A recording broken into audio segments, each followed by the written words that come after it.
Hi again, Bob Forche, Supply Chain Pro to Know, and we are now back with our installment number 10 of 13. We're talking about sales and operations planning, S&OP maturity assessment here. This segment is about process, focusing on supply. This one might be a little bit longer.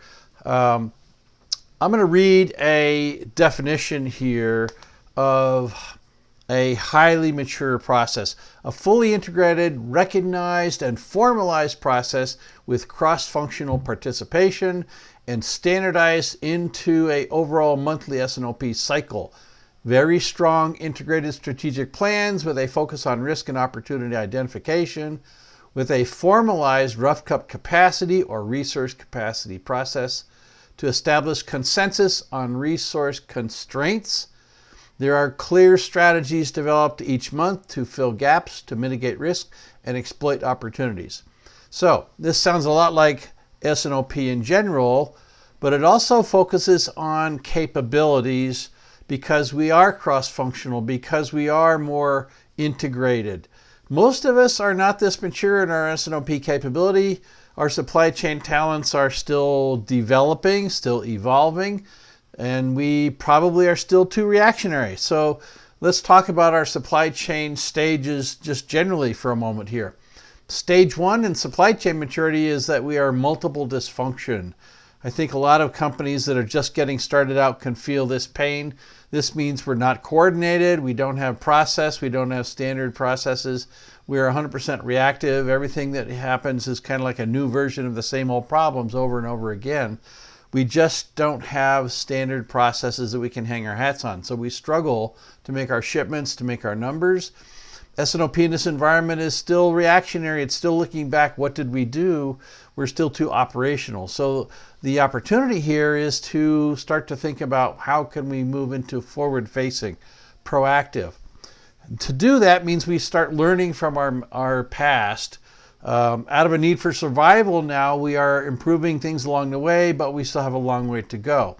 We've probably moved into stage two in terms of supply chain maturity, where we're learning to leverage that standard process, better quality, having better repeatability becomes more what we call semi-functional or efficient reactive. So we still have a lot of reactionary things happening, but we're learning and we're a lot more efficient about it, which is helping steer us in the right direction. We're still not well organized and we still have firefighting, but we're learning. So as we continue on this path, now we start to focus on continuous improvement as a very intentional objective. We achieve stage three, which means we are integrated as an enterprise. This is what we call proactive efficient. So we're getting both of those elements now driving the bus on a more regular basis. To be proactive efficient means we are making decisions ahead of time. We're less reactionary. We're having a look at strategies, gaps, risks, and opportunities. We're taking advantage of those things because we're making those decisions before we find ourselves in the middle of that fight. This is where we're seeing awesome gains in managing supply chain challenges. We're proactive, data is well integrated, we're making better decisions sooner, and now we start on higher service levels with lower costs. So we're starting to see our profit margin kind of grow a little bit. One factory we worked with, this took a period of a few years, but over time we reduced the delivery lead time from 12 weeks down to 4 hours. Okay, that's pretty dramatic change. In that time, they reduced their finished goods inventory by 70%. Now, a lot of people might say that's not possible, but I'm going to tell you we've done it, and in fact done that a few times. So it is possible with the right focus. A more mature model is to focus on potential, and we build agility, we build in flexibility, we become more lean, we improve our quality, we improve our predictability.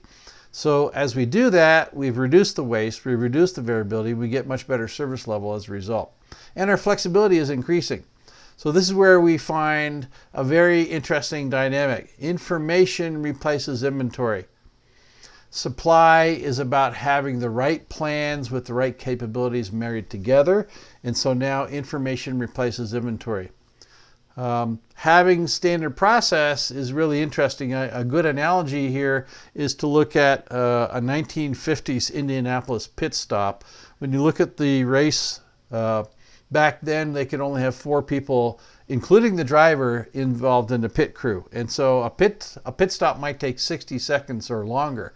And if you compare how this has evolved over the years, I have a video that shows a night, let's see, it's a 2013, a Monte Carlo Formula One pit stop in 1.6 seconds.